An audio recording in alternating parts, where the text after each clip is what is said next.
well are we secured? One of the things we would always say is learning never ends, but as the digital tools get to many more hands, we need to actually be also digitally very smart.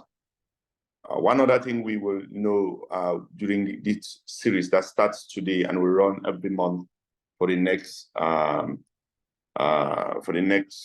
would say, till the end of the year, hopefully, is that we're going to be giving skills and we're going to be facilitating people's understanding of the different challenges that they could face online and offline. And we will be doing the 101 of cybersecurity. What is it that we always neglect that is always very important? How do you leave trails on the internet that can haunt you back in years or months to come? What are the different updates that you need to always do for your own for your own devices? This webinar has as main objectives to provide and empower Cameroonians to make informed decisions about their online safety and well-being by providing access to tools, resources, educational opportunities that will assist them not only in recognizing and managing the dangers and challenges connected to social media, but also those connected to the internet. We hope that this platform will be, and I know that, we hope that it will be, and it will encourage more responsible digital citizenship when we are online. But it's also going to make the internet a much more safer and sane place where open debates can happen without necessarily going after each other. You will be seeing that we'll rotate and change from time to time to have what I will call here professionals in media or content professional, content data, content creators, but we'll also have specific sessions for women and young girls. We'll have sessions for human rights responders. I would also have sessions for youth, but also most of the time we tend to forget policy. But our goal is that at the end of the day, we will be able to achieve and get policy involved also. Last but not the least is the languages in which we're going to be using. Some of these webinars are going to be in English, some of them are going to be in French, but I dare you, some of them are going to be in Pidgin English. Pidgin English, why? Because we believe that some people do understand more when they actually have discussions in a language that they themselves can really can connect with. So to everyone who's made this possible, from the team at defyhatenow and to people who've outsourced the services, Vianney and the rest, thank you so much for assisting, and thank you for your patience. We hope to be in touch with you, and to all the participants who've joined already, and to those who will be watching this online, I am saying thank you, and let's stay connected on our different platforms, defyhatenow, WCA, at defyhatenow, and at Civic Watch. Thank you, and Vera, back to you. I will be here all through to learn also, and maybe share experiences and ask questions when necessary. Thank you. Thank you very much, Mr. Ngala Desmond, defyhatenow country manager for Cameroon.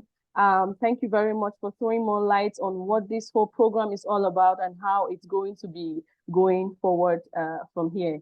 Thank you very much for the insights. Right now, we are not going to waste more time. We are going to be giving the floor to Dan Kingori. But before then, for those who are here who do not know Dan, so Dan is a web developer and a software engineer based in Nairobi, Kenya. Yes, he is equally a tech consultant for defyhatenow and a web developer. He has equally in his work worked and developed a lot of programs, including the 211 Check, which is a fact-checking platform for South Sudan, and the 237 Check, which is equally a fact-checking platform for defyhatenow Cameroon. Dan is a cyber security expert, and he has a lot of experience in that. And do not move a muscle. You are going to learn a lot from him today. So Dan will be sharing with us on the topic, debunking online privacy misconceptions. So thank you very much for joining, Dan, and the floor is yours. Okay, thank you so much, Vera. And it's such a pleasure to be here, and good to meet you all. Bonjour. Yes, thank you, Vera, for the introduction as well.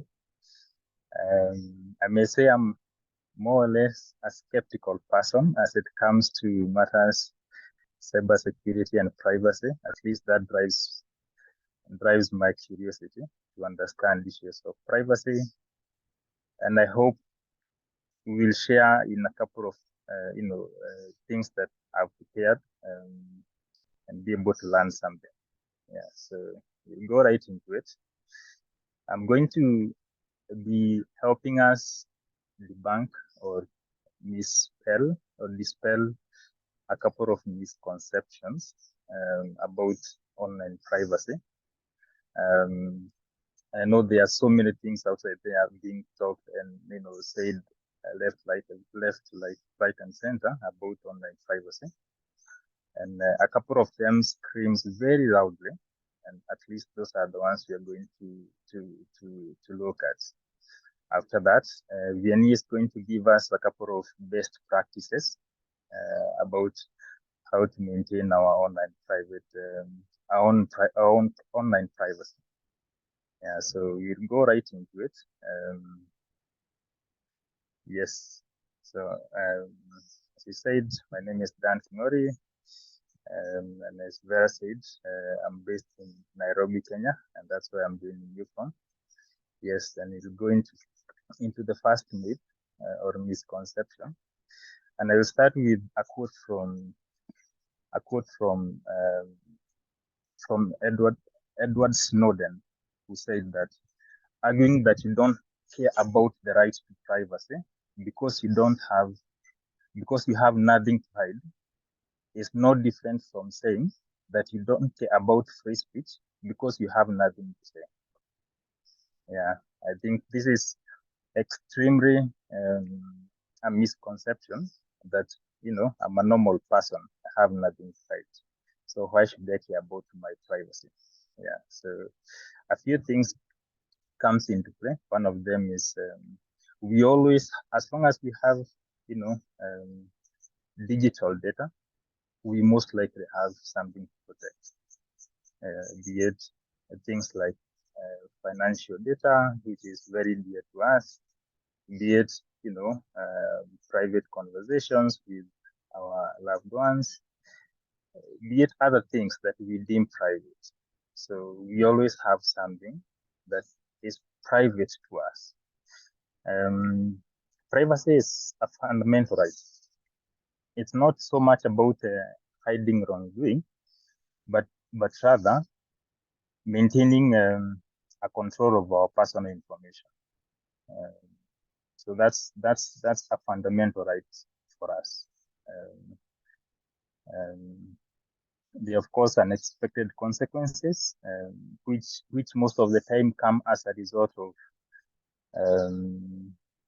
our data being used maybe in the wrong place or finding itself in the wrong place at the wrong time, and it can be misused against us. I think there have been a court case sometime, I think in the US, about someone who the AI on facial recognition mistook their resemblance to a criminal who was being sought after, and the person was flagged down, and of course had to go through a legal process to prove that he is not that person who he was mistook from. So at times we face a lot of unexpected consequences as a result of our data, which most of the time is private to us, landing on the wrong hands or being at the wrong place at the wrong time. So this issue of saying that I have nothing to hide, so I don't need to care about privacy, please, I think that's an issue that we should always dispel. I'll go into the next myth, which builds up on the first one, that encryption is only for criminals and terrorists, which absolutely is not true, because encryption builds up on the issue of trust, the issue of I want to be sure that whatever I'm, transmitting from myself to the person who I trust. Say, for example, I'm sending a message to Vera. I am only going to send to Vera, and it's not going to be intercepted between here, where I am in Kenya, and Cameroon. So this issue of encryption is an issue that I think should not so much, make us assume that unless we are doing something that is wrong, something that is, that someone would be keen to look out for, that's when we only use encryption. So it's a basic tool for communication. Also, it's a common practice in the industry. It's a common practice whenever, say, for example, some of you who are in the journalism industry, and you are in the habit of sharing a lot of information, some of it being, confidential, or you need to verify that you're sharing it in the right way. Encryption is, is a standard way of sharing this information. Encryption is just saying that whatever I'm sending out, I am 100% sure whoever is receiving is the only person who is receiving. Of course, there are layers to encryption, and the stronger it gets, the better.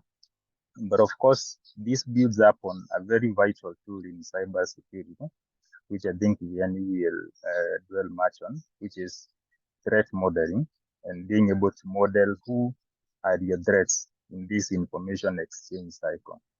And that way, that determines how much encryption you need to engage. So from basic as, say, for example,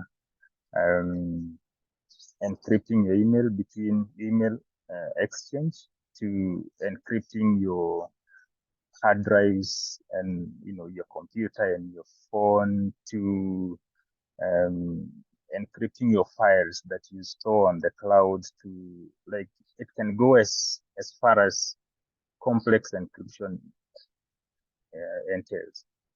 So encryption is not for criminals, it's for all of us.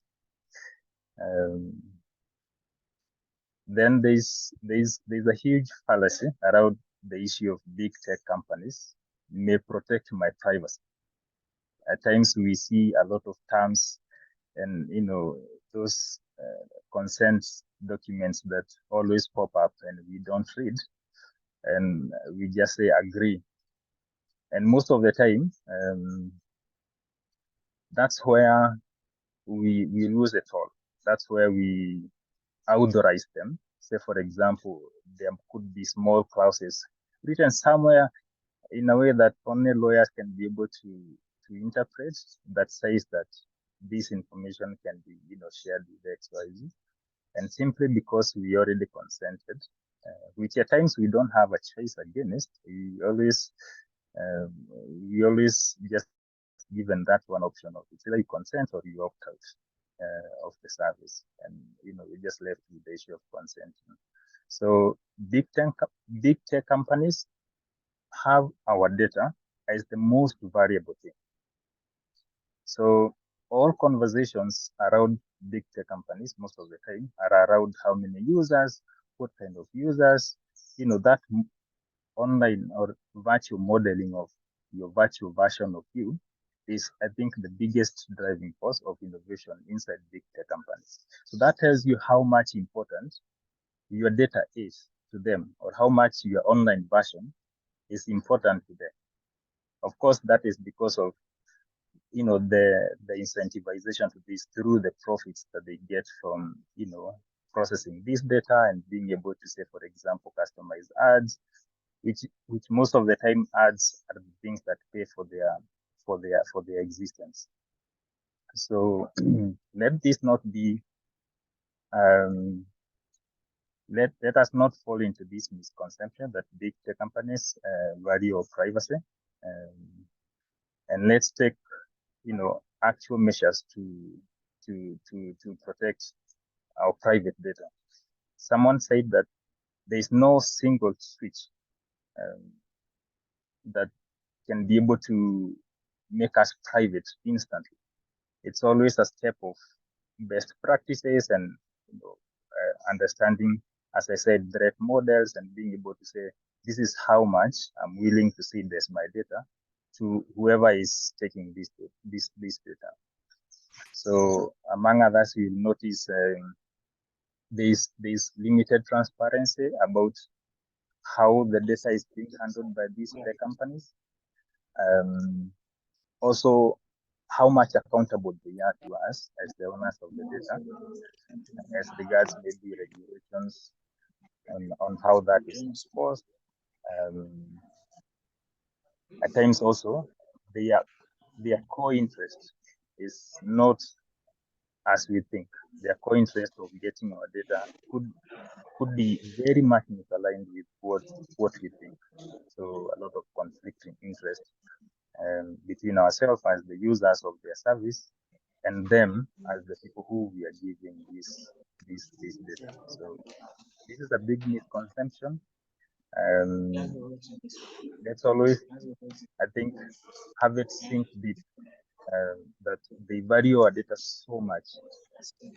Why so? And if you be able to answer that question, then you can be able to step back and say, wait a minute, am I comfortable with sharing this? Also, someone said, or rather, it's a common thing that a cloud is someone else's computer. When we say that we are pushing this to the cloud, let's always remember that this is someone else's computer, and this owner of the computer can do whatever they will with their device. I think I would want to move to the next myth, which is, I think, most of the time highly misunderstood, that simply because we are browsing on incognito mode. So incognito mode, I think we are all aware, is all browsers have all the normal, interfaces, and they can give you an option of opening incognito. Incognito would only limit how much data you leave on your physical device. So how much browsing history? There's no browsing history that is left. Issues of cookies and such kind of things are not left on the actual device. But that does not mean that your interactions online, if you went and logged on Facebook using incognito mode, it doesn't mean that Facebook doesn't know that it is you who logged on Facebook or any other site that you're visiting. So this is a huge misconception. Also because, especially we who are maybe in the sensitive reporting kind of field, or we are interacting with sites that might be suspicious or something of that sort. Browsers can be able to be tracked. Browser identity on top of cookies and other things that you can be able to clear.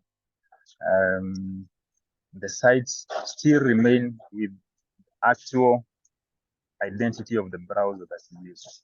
Having said that, it's possible then to tie back issues of IP address and such kind of issues back to you, be it your location, be it your other connected services that are emanating from that IP address.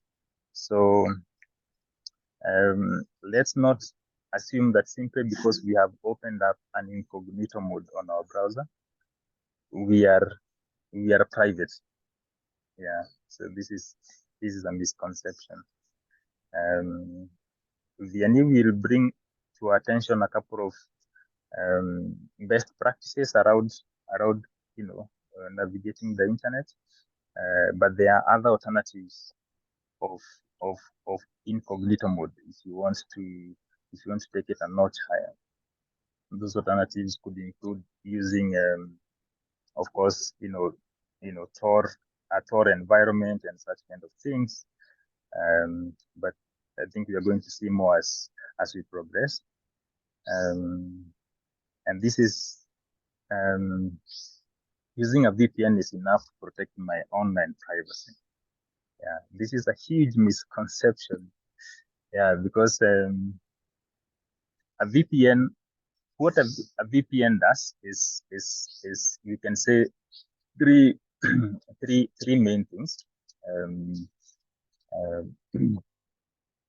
One of them is, of course, creating an encrypted channel of communication between where you're browsing from, say, for example, our browser, and the service that you're going to get to, so that from my side, be it my internet provider and my browser and anything that is in between, only sees my VPN server.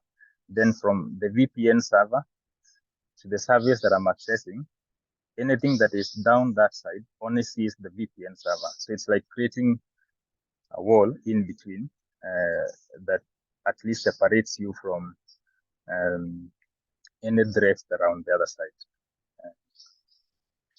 So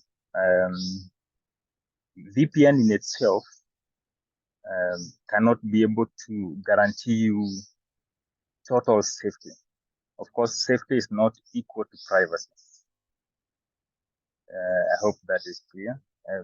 You can be able to, get to a phishing link even if you are using a VPN. You can be able to click on it and your computer is infected, and someone can be able to get your private data even if you are using a VPN. Since VPN is only a channel of communication between yourself and whatever you're browsing to. A VPN functions better if you give it other complementary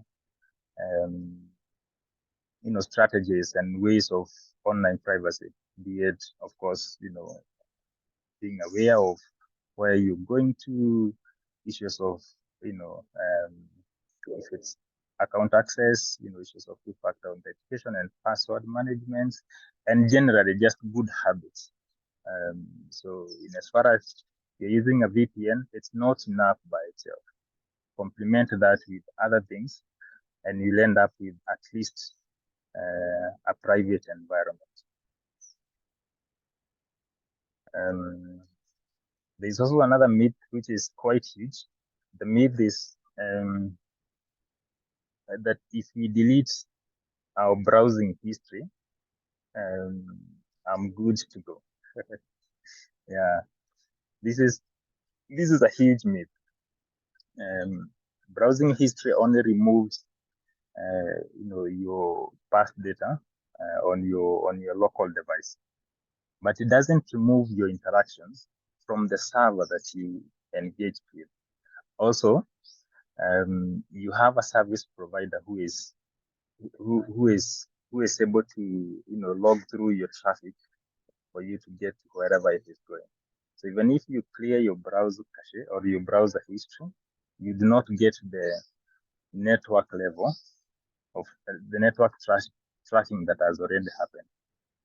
And as I already said as well, browsers have special fingerprints. Like if I use my browser today, there's a special fingerprint that is special to my browser, that even if I just delete the browser history, still it can be tied back to me because of that special browser fingerprint. And then at times we don't end up deleting cache data. When we have interaction with certain sites, for them to be able to improve their service delivery to us, some of them enforce cache on our browsers just so that when you load there next time, it appears to be fast or only goes to get what has already changed and maintains the first time load on your local browser. So even if you delete your history, at times you don't get to remove that cache data on your browser. So let us not think that in our quest for privacy, that keeping on of course deleting browser history is okay, and it's a good thing to do, but it's not the one-way gateway of securing our privacy. Yes, I'll go to the other myth. Based on the fact that left, right, center, there's too much quest for data to be able to survive online. So there is a misconception that it's not possible to maintain privacy at this modern day. At times, this I feel like it's a misconception that is being pushed intentionally as a disinformation mechanism, just so that we don't take even the very minimal steps towards maintaining our privacy. The truth remains that at the moment, there are certain industry standards that have already matured. Let's start from things like encryption. Encryption has already matured to the extent that it is, military grade. HTTPS protocol, which is a standard that nowadays is highly enforced on all browsers, that it has to implement HTTPS protocol, just so that the interaction between whoever is the user and the site itself is secure. So those, among others, have already matured. So we cannot say that it's all lost, whereas there's advances in technology that are moving towards giving us, we the user, the power. So let us not feel despair or feel like all is lost at the moment. There are basic best practices, at least one that we need to be conscious about, that helps us at least maintain a certain level of private information, private to ourselves. So if you're able to acquire as much awareness or even spread that among your peers, especially in your workplaces, then that moves you to a better place in terms of privacy. So also we see a lot of evolving regulations from be it regional blocks. A good example is GDPR in the Europe, that is very specific on protecting users' data. There are very specific principles that GDPR builds up on making sure that privacy among not only people in the EU region, but also people from other places can be able to enjoy, as long as they're browsing on the same tool. Say, for example, if Facebook is in the EU, as long as it is in the EU, it has to abide by the GDPR principles, regardless of where the user's location is. And those principles gives us rights, the right to be informed, the right to access our data if we need to access it, the right to rectification, erasure, data portability, and of course, that at least to some extent gives us back the power, if we may say so. Yeah, but I totally understand that there's a huge push for us to give up and say it's all lost. We don't have to care about data privacy in any way, but that is not true. You may be okay texting maybe your cousin, your younger cousin, or your plumber on normal messaging, or normal messenger, like a normal messaging platform. But if you are doing like a sensitive story, or maybe you are conversing with maybe your senior editor or your reporter on the ground, you may consider messaging them on a platform like Signal, and at least make sure that information is getting to the intended person without someone snooping on it or monitoring it through various keywords or such kind of things.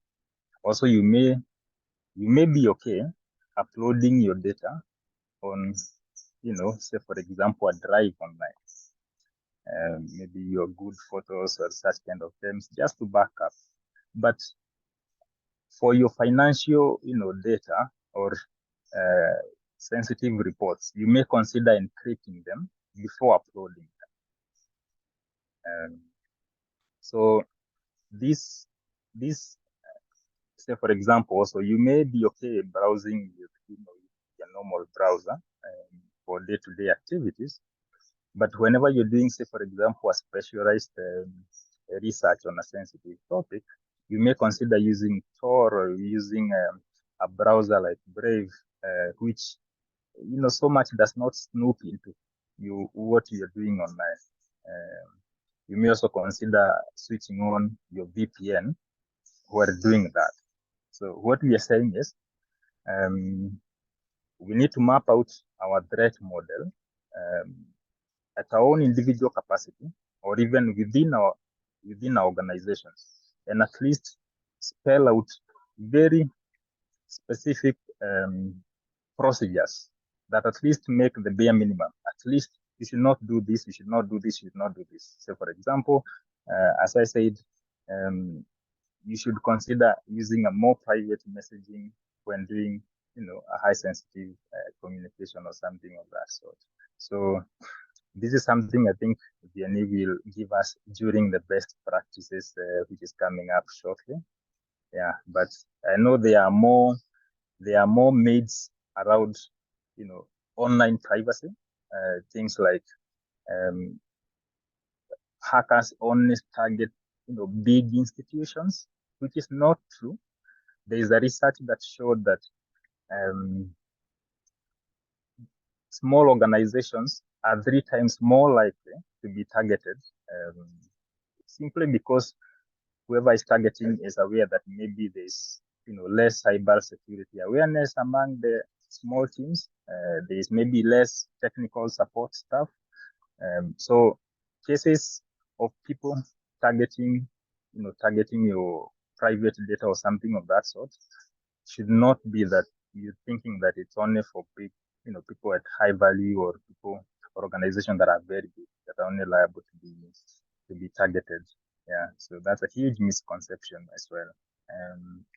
Also, and this is my last myth, that only IT people or people who are experts are responsible for, cyber security and privacy. No, that's a myth. We are all responsible for our data. Whenever there is an issue with your data going out, you'll be responsible for it 100%, even if it's legal issues or such kind of things. So let us not think that this is reserved for the experts. If it's possible, dispel these myths by spending some time on YouTube or on very many free courses online, and at least upgrading your self-awareness on specific things. I think I would want to stop it here, and at least give us a moment of reflection on the kind of myths that we have. If you have any, maybe you could type it on the chat. It doesn't have to be a myth. It could be something that you're not sure about as pertaining privacy, online privacy. You could type it on the group, and we can handle it later on during the question and answer session. Yeah, but let me leave it at this and take it back to Vera, and hope that you have gotten something. Thank you. Thank you very much, Dan Kingori. That was very elaborate and very detailed as well. Thank you for sharing some of these myths that many people actually take for granted and do not really look deep into it, because they think that, all right, we're doing this, I am good to go, I am covered. Just a recap to know that browsing in an incognito mode does not mean that your data is actually private, right? And equally, Dan is assuring us that do not think that because you have nothing to hide, that you actually will not have to protect yourself on social media or be cyber security protected. So equally, just to go, he says, do not only think that IT experts are those who have to protect themselves on social media or who can do it or protect themselves on the internet. So you can equally do it. And that's why I believe that we're having this session where Dan is sharing his insight, he's sharing his expertise with you so that you can actually go on at your own different ends and try to do some of these tricks. So we are going to have a moment where Dan is going to answer all our questions on how to actually really be protect ourselves on the internet, on social media, what kind of data to post, what not to post in order to not expose ourselves on social media. Thank you very much, Dan. Right away, before questions and answer sessions, we are going to be listening to Vianney Forewah, who is equally a digital rights activist, a member of the Cameroon Digital Rights Coalition. He is also the executive director at ComSudev, a community participation in sustainable development in Cameroon, which is an NGO which is geared towards digital innovation. Vianney equally is an IT trainer, he's a human rights activist, and a data security expert. Vianney has a lot of caps that he wears, and we are not going to elaborate all of them because if we have to introduce Vianney, we might take the whole day. So thank you very much, Dan. So we're going to give the floor to Vianney, who is going to be sharing his experiences for best practices on cybersecurity. Vianney, over to you. Thank you very much, Vera, for the introduction. Good greetings to everyone, and I hope we are learning something new here today. So I'll take over the baton to share on best practices revealed as best practices as concerns online privacy.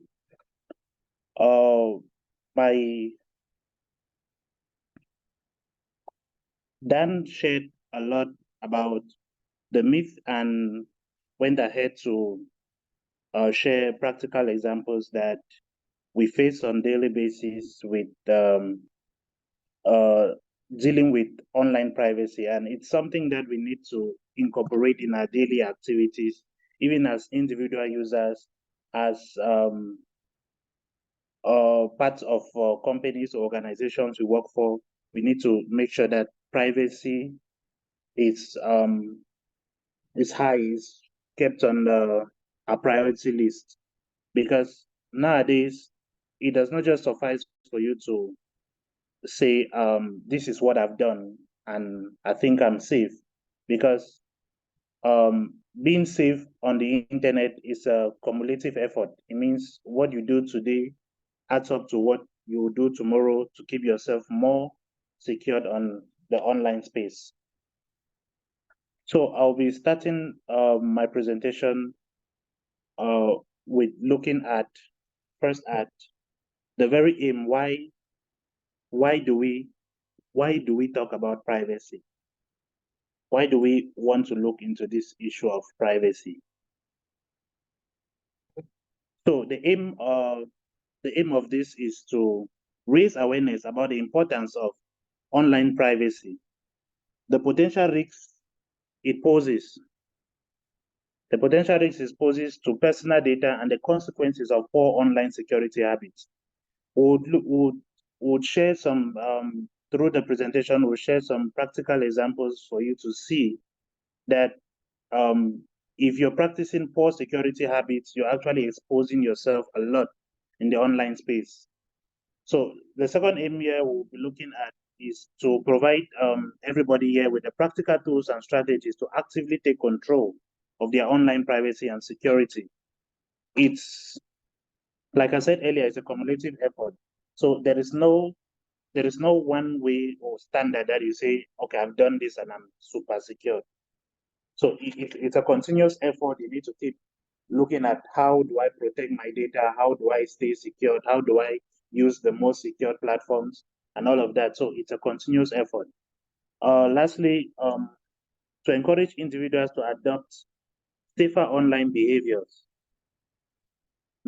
and make more informed choices about the information they share, and select the services that prioritize privacy. You know, online we have a lot of platforms, we have a lot of information to digest. So how do we interact with these platforms? What kind of information do we give to these platforms? And how do we prioritize the kind of platforms that we actually give our information to? So those are just some of the things that we'll cover here. And as we dive ahead, we'll be seeing how these points will make a lot of sense. So first, we look at the importance of online privacy. Why is it important? Why do we so much talk about online privacy? So first, to prevent identity theft and fraud. This is very eminent, because online, same as you have an identity offline, somebody can, you have an image, you have a name, you have a lot of things that can identify you offline. Online, there is a lot of attributes that identify you online. So to prevent the fact that somebody can steal your identity and act as you on this online space, it is very important for you to take privacy very serious. So we're looking at how to prevent identity theft. Breaches of personal information can be caused by criminals to impersonate you and act as you.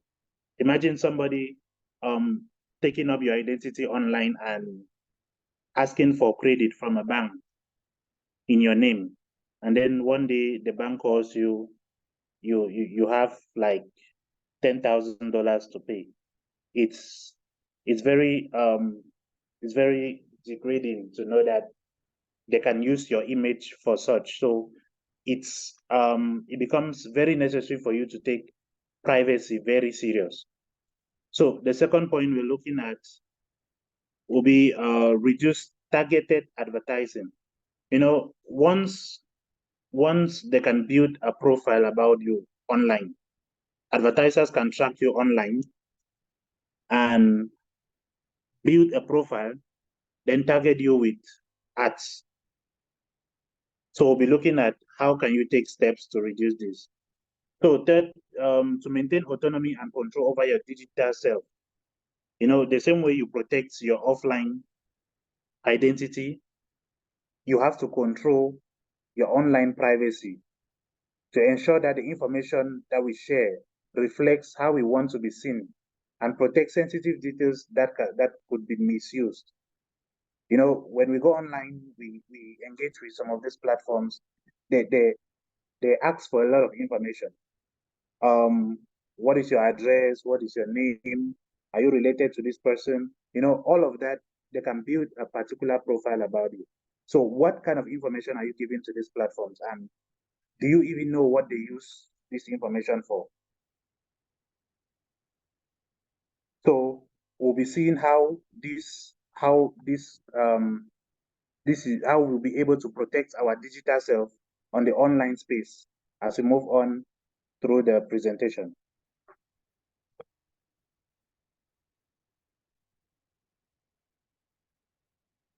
So look at now, we'll see what are some of the threats to online privacy. So I'm trying to maintain my privacy online. So what are some of the threats that come with online privacy?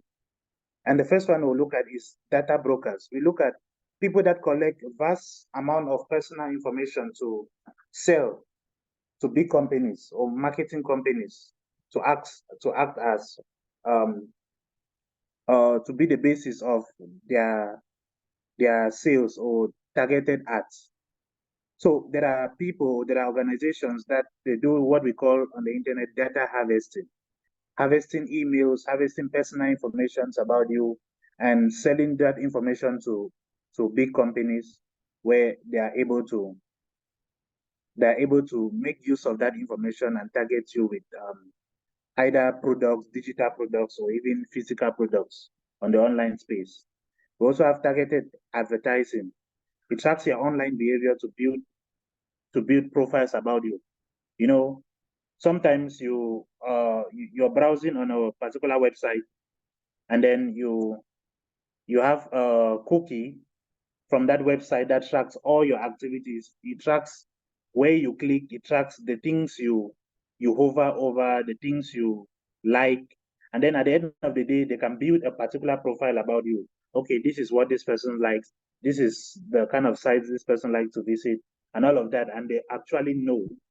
And from that, they can build a behavior around you, and then they can now target you with advertising or ads.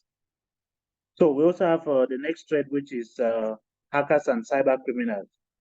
These are people that seek to exploit vulnerabilities to steal your data. So you have the responsibility to protect your data, because there are people out there that as we wake up in the morning and we are going to our jobs, we are going to school or whatever we have to do for the day, there are people that wake up in the morning and they sit on their laptops, and their role is to find as much data as possible and to get this data, and then they can sell this data to those who are looking for this kind of data. So next we have government surveillance. Also, the things we do online, sometimes it can get to the part where we have the government surveying or potentially monitoring online activities. You know, in some parts, in some other countries, we have governments that are looking through those who are entering particular websites, those who are searching for particular kind of information, and then they can actually target them. We actually remember, we actually can recall there's a situation that happened. I think it was in Bafusam that some children, they were exchanging SMS with each other and jokingly talking about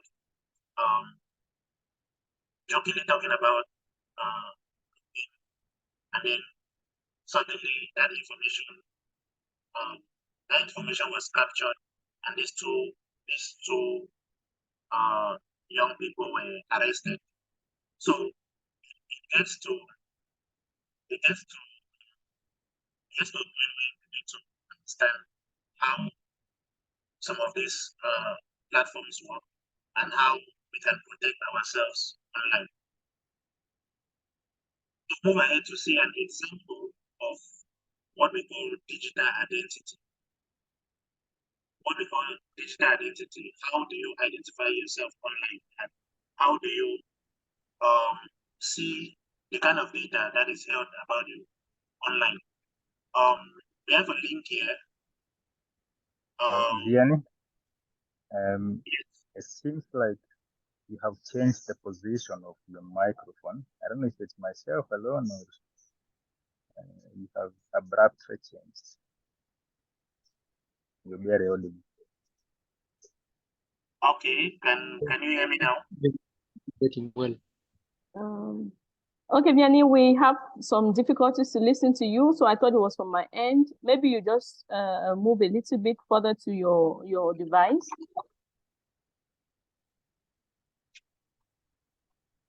Okay, can you hear me now? All right, it's we can hear you a little bit. We can hear you, but not like before. Mm-hmm. Your sound is not very good again. So just check again if you've not covered your mic. No, it's okay. No, it's okay. If you're using a headphone as well, please just maybe the headphone could be the problem.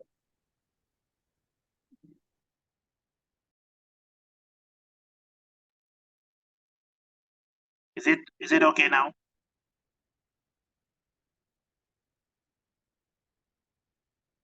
Hello?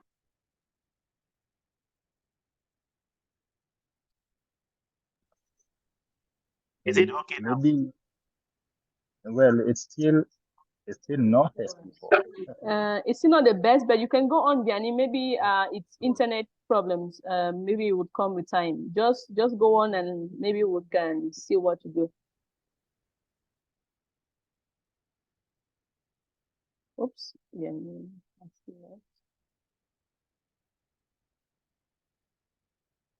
So I think Vianney will be reconnecting in a few minutes. He has some issues with his device, so he will be reconnecting in a bit. So Vianney was sharing with us on how to protect yourself on social media, how not to get your account to be stolen, and he was equally sharing with us best practices on how to actually not click onto unsuspected links and not joining groups which are not actually secured. I'm sure Vianney is here now. He would continue with his presentation. Can you hear us, Vianney? Yes, I can hear you. Yes, your mic is better now. Thank you. Okay. So we're talking about. You can just go on. Mm-hmm.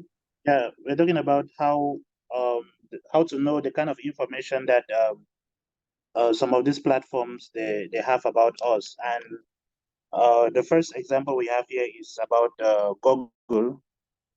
Yeah, to actually know what kind of information Google across all its platforms have about you, you can log into myaccount.google.com/dashboard, and once you input your password, you'll be able to see all the information from your Chrome activity, the contacts you've saved, your Drive activity, the number of your interactions on Google Photos, all the Google products.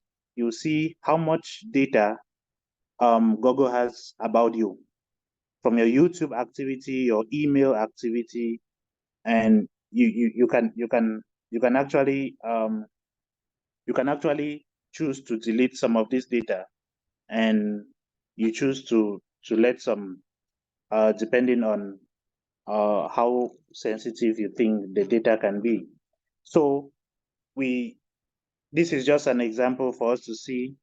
You see the amount of data, and when you get to other platforms like Facebook, you can also get to see how the kind of data that Facebook collects, and how Facebook, how your interactions on Facebook has to do with other websites that you have on your device, or other tabs that are open alongside the Facebook tab.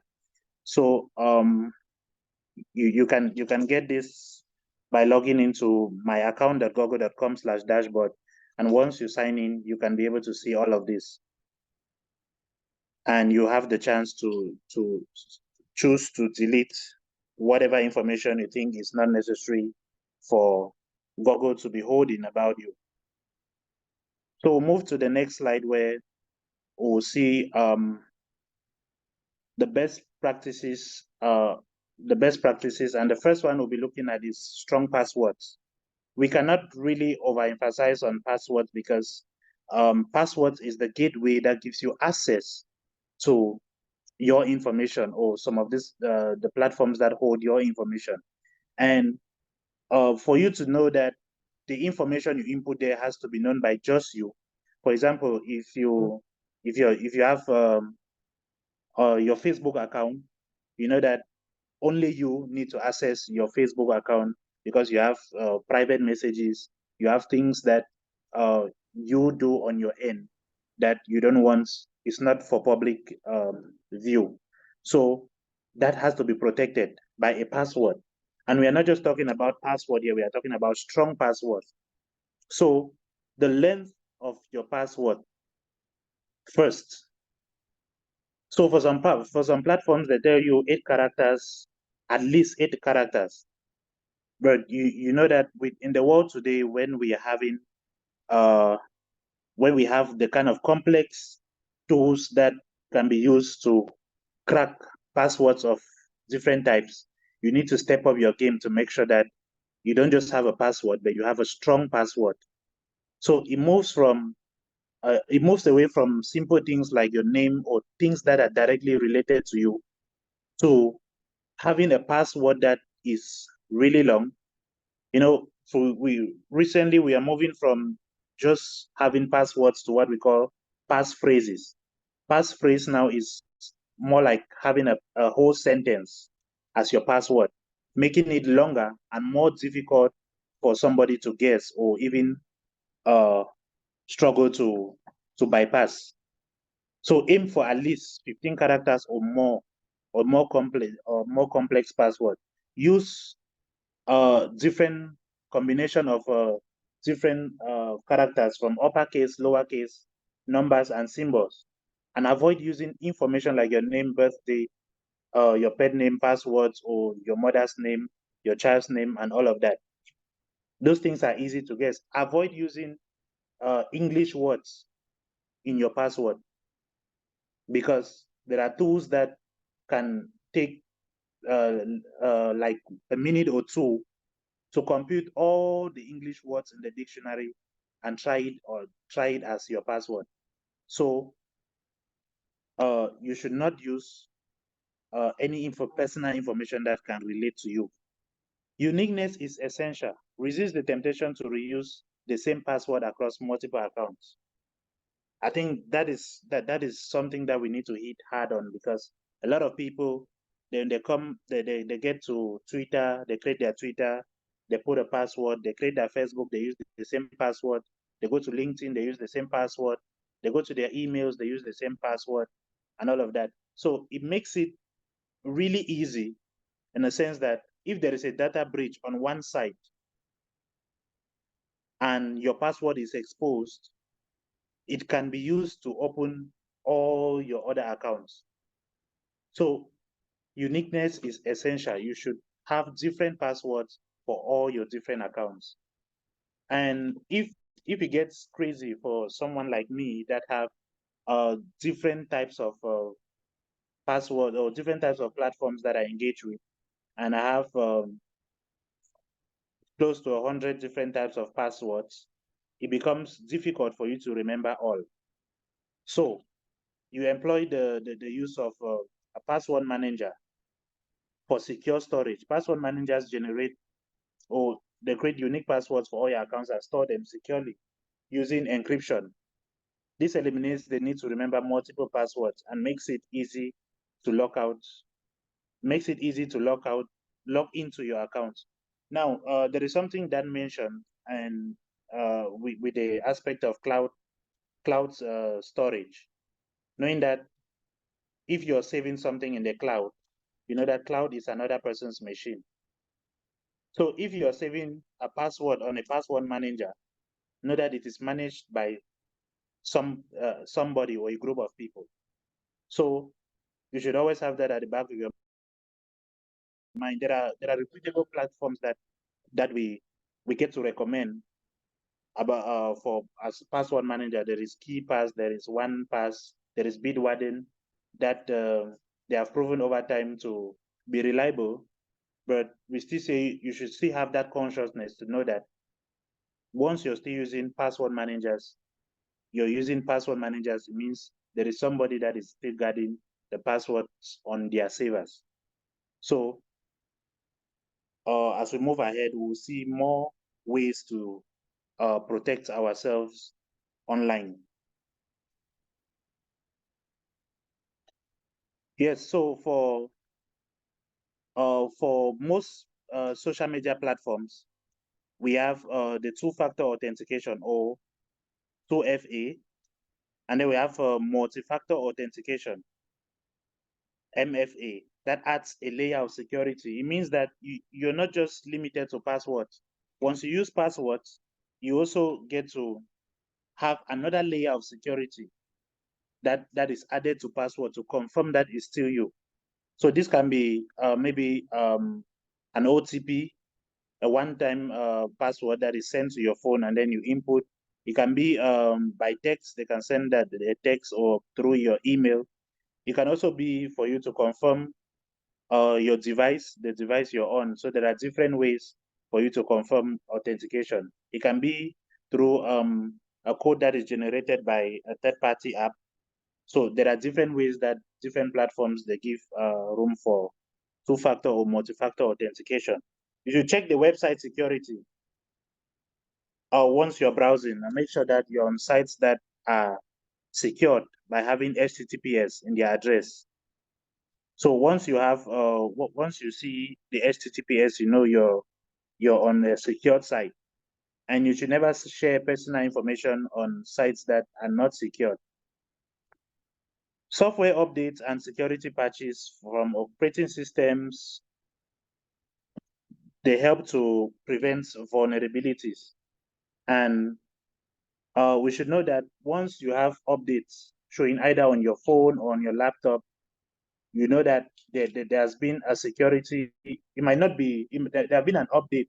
It might not be just about feature update. It might be a security update that has been done, and they need you to upgrade yourself to that, to update yourself to that to that most recent version, so that you're more secure. So once you're not updating, means you're still in the old version. Sometimes some of these platforms, they discover a backdoor that hackers can get into this system, and when they block that backdoor, they provide an update. So once you're not updated to the latest version, you're still on the version that has the backdoor. It means you're more prone to hackers, to security breaches, to information or data theft. So you should always learn to update your apps. You should always learn to update your softwares and even the operating system you're working on. Be wary of public Wi-Fi. Avoid sensitive transactions and consider using a VPN once you're using a public Wi-Fi. A public Wi-Fi, when you connect to a public Wi-Fi, somebody can connect to that public Wi-Fi and decide to trap packets of data leaving your device. It's very possible. So once you're on public Wi-Fi, or if you must connect to a public Wi-Fi, you should consider using a VPN. So on browsers, we have ad blockers, we have tracker blockers. So there are sites that when you enter, they have a lot of trackers that are installed on your browser, and once you're not even on that site, these trackers, they keep tracking your interactions on the different websites you visit. So you should consider having some ad blockers and tracker blockers. And there is Privacy Badger, and then there is uBlock, which you can use to block some of those trackers that come with some websites you interact with. Also, we look at antivirus and malware. We use reputable software or antivirus to protect against viruses, spyware, and malicious threats. We get a lot of people that they get to install the free version of antivirus. It can do some little protection, but not as much as the paid version. We should normalize having paid antivirus. Those antivirus most times are not expensive, that we can get a yearly subscription. We can get a yearly subscription and protect our devices throughout the whole year. It is very important. So we'll move ahead to look at more best practices that we can employ to keep ourselves protected online. So you limit sharing over social media. Limit sharing over social media. We have some of these platforms that they keep slots for a lot of information for you to provide about yourself. But what I can always say is you're not compelled to fill in all those slots. Put in what is very necessary, and always review the privacy settings. I believe that sometimes when we get on some of these platforms, we are excited. We get to create an account, and the next thing they show you a very long message that you don't have time to read, and then you just scroll right to the end and you click agree. and you're agreeing to everything that, once you click on agree, it means anything that is in that long document, you've agreed to it. Sometimes they even specify there that your data will be shared with third-party apps, and you agree. Sometimes they go ahead to even specify that maybe your data is part of your data will be left open to the public, and then you're clicking agree without understanding how this platform uses your data. So always review privacy settings.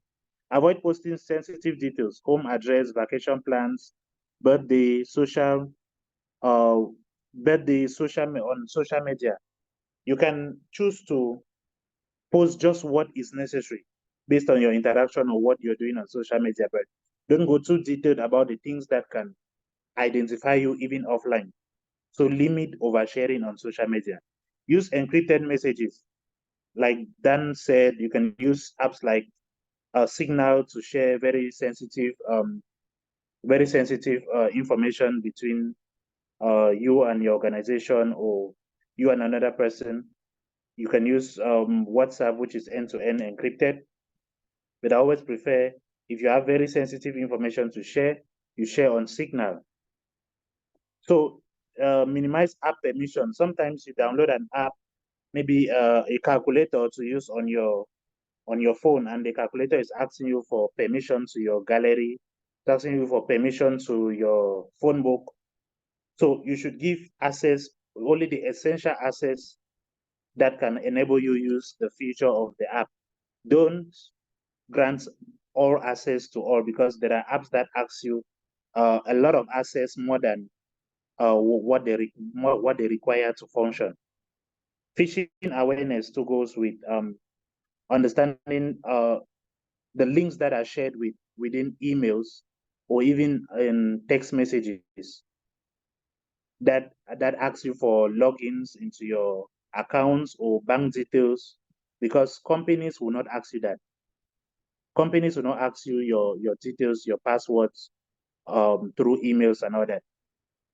And we can even look at physical device security. You should be able to protect your device by having all of these features, and also remember to physically protect your device. Keep device locked when not in use. And even when you're using your device in a public place, you should be mindful of shoulder surface in public. Somebody can look over your shoulder and see maybe how you put your pattern, or see how the passwords that you use. So you should always be mindful.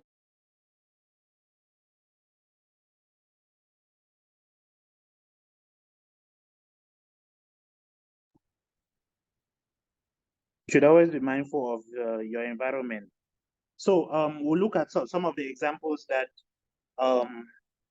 I mentioned above about phishing email.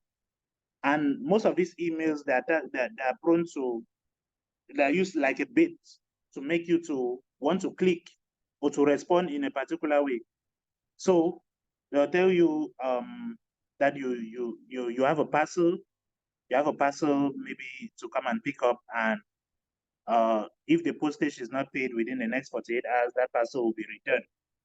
Probably you're not even expecting a parcel, but they want you to click on a link. Please follow the link here and click to pay the postage.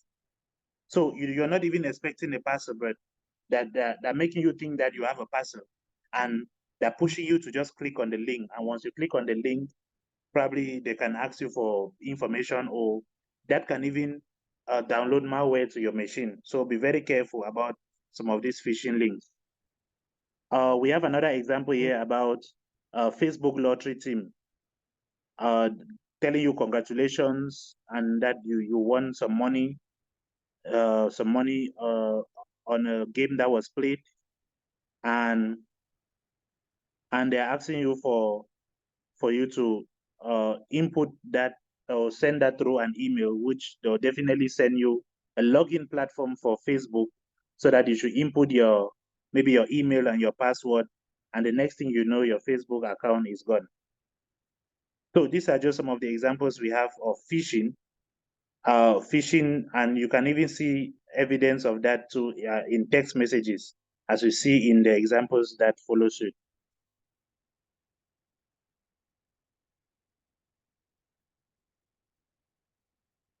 So an example can be a message sent to you on WhatsApp telling you, congratulations, you've been selected for a free upgrade to WhatsApp Gold. We know some of these examples. We know about messages about MTN birthday. We know about the COVID fund. We know about the free laptops. We know about free data being shared. We know about Camtel birthday. Most of those messages, they are being shared on our social media pages, and once they are being shared, they always carry links, and these links are links to make the intention is to make you click on those links, and either they are demanding for personal information, or they are malware can be downloaded into your system. We also see an example of an app that is asking you for access to photos, media, and files on your device. So you should always review. Don't just click on allow. You should always review the kind of permission that you're giving to these apps for it to function. We see a notification about a software update that is available, and sometimes some people just go ahead to click later, and each time it appears, they click on later. And once you're postponing, you'll keep using the older version, which is more susceptible to data harvesting or hackers. So you should always be on alert. Once you have an update, most of the times they'll always tell you what has been updated. They always give you details about what has been updated. Is it a security patch? Is it a feature update? They always tell you, so that you click on update and you're on the latest version, that you're sure that it has the best of security at that time. So we also see a screenshot of apps that are available that have updates. Sometimes we see some of these notifications on our phones, and then we just allow. There are some apps that will allow you use the older version for as long as you want. There are others that will restrict you. Sometimes on WhatsApp, once you have an update, and probably they give you maybe a month, once you don't update, they'll stop you from using WhatsApp until you update. So, but always normalize updating your apps, updating your softwares. And once you're updated, once these softwares are updated, you're sure that you're on the latest version that can help you become or stay more secure. Like we said earlier, security is a cumulative effort, and you keep employing different ways. There is no one way to security. You keep employing different ways, and all those cumulative efforts step up how much you're secured on the internet. So with this and what Dan shared earlier, this is how to stay secured online. Thank you.